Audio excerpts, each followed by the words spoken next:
کہ ہم ذرا دیکھیں، پھر دوبارہ میٹنگ بھی ہوگی ہماری کہ گراؤنڈ کس حد تک تیار ہو چکا ہے.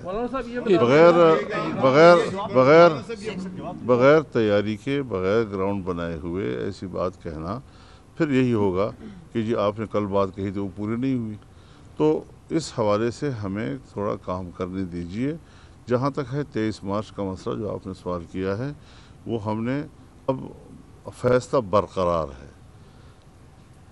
اسٹیئرنگ کمیٹی کو ہم نے کہہ دیا ہے کہ فوری طور پر اس کی جزیات و تفصیلات جو ہے وہ فوری طور پر طے کر کے ہمیں رپورٹ کریں.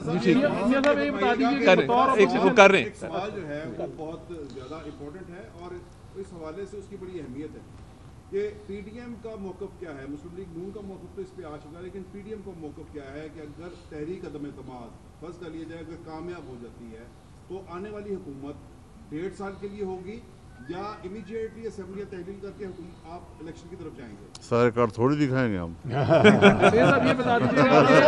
جی سعید صاحب سوال سنجیدہ ہے، سوال سنجیدہ ہے، لیکن جواب سعید صاحب سے ایک سے لے رہے ہیں نا. سعید صاحب ایک فرمائیے گا کہ اگر حلیف جماعت کسی وجہ سے قائل نہیں ہو پاتی جو کہ پی ڈی ایم کا موقف ہے، تو ایسی صورت میں آپ سمجھتے ہیں کہ آپ کے پاس اتنے نمبرز ہوں گے کہ تحریک عدم اعتماد پھر بھی پیش کر سکیں یا لانگ مارچ کی پھر بیٹھیں گے ہم آپس میں. مولانا صاحب اگر آپ کی اب اس سائڈ سے جی عارف ملک صاحب تیاری نہیں تھی تو اس کا اعلان کیوں کیا ہے آپ؟ کس چیز کا؟ تحریک عدم اعتماد کے لیے بھی آپ نے کوئی گراؤنڈ بھی نہیں بنائی، کچھ بھی نہیں کیا، تو پھر یہ کیسے اعلان ممکن کس ہوگا؟ لیے کیا؟ یہ اس لیے کیا ہے کہ ہم نے کرنا ہے اور کامیاب ہوں گے انشاءاللہ.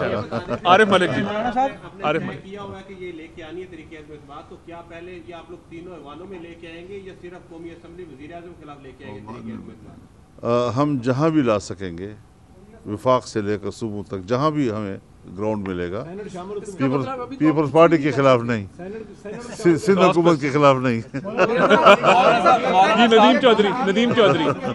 ندیم چودھری آپ کا ہو گیا. الفت بھائی ہو گیا. پلیز منت ہے. ندیم چودھری یہ کلیئر ہے کہ اپوزیشن کے پاس نمبر پوری نہیں ہے. آپ کو یقینی طور کے اوپر ناراض بھی حکومتی اراکین ہیں، ان کی سائڈ لینی پڑے گی. کیا آپ یہ نہیں سمجھتے کہ یہ وہ ہارس ٹریڈنگ ہے، چھانگا مانگا کی سیاست ہے؟ بعض امیر جو لوگ ایک بات ذہن میں رکھیں، ہم نے اس بات پر بالکل حتمی رائے قائم کی ہے کہ ہم انڈیویجول کو اپروچ نہیں کریں گے. میاں صاحب آپ بتا دیں کیا پارٹی سے بات امپائر نیوٹرل ہے؟ آپ کا ہو گیا تھا بٹ صاحب ہو گیا. عدنان آپ کی ہو گیا تھا بٹ صاحب ہو گیا. عدنان امپائر کہتی ہوں اسے جو نیوٹرل ہو. عدنان میاں صاحب یہ بتائیے گا کہ لاسٹ کوسچن ہے. عمران خان کو ہٹانے کی بات کی، کیا سمجھتے ہیں کہ جس طرح آپ عدم اعتماد ہے یا لانگ مارچ ہے، کب تک عمران خان کی حکومت گھر چلی جائے گی؟ دیکھیں یہ تو اللہ تعالیٰ کو علم، ہم اپنی طرف سے بھرپور کوشش اور جتن کریں گے. ایک پاکستان کے 22 کروڑ عوام کی خواہشات کو سامنے رکھتے ہوئے، غربت، بے روزگاری کے گھروں میں جن کے گھروں میں اس نے ڈیرے ڈال رکھے ہیں، وہ کروڑوں لوگ ہیں. وہ احتجاج کر رہے ہیں، مطالبہ کر رہے ہیں، آسمان کی طرف دیکھ رہے ہیں کہ کون آگے بڑھے گا اور اس ظالم حکومت سے جان چھڑائے گا. مریم صاحبہ آپ سے سوال. مریم صاحبہ آپ بتائیے گا.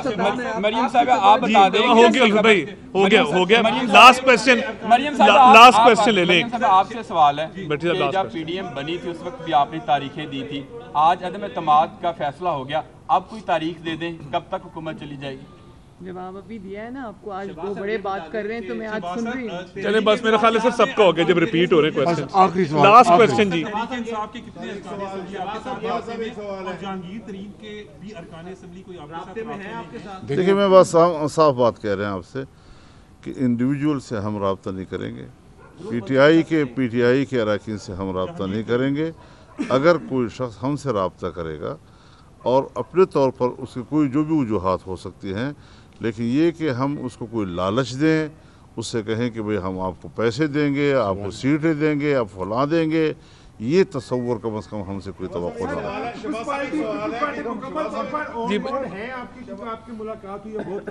بالکل صحیح. بس یہ آخری جی اب لاسٹ ہے. آپ نے محترمہ مریم بی بی اور بلاول کے درمیان جو ہے اختلافات ختم کروائے، لاسٹ میٹنگ میں آپ نے بتایا درمیان میں آ گیا ہوں.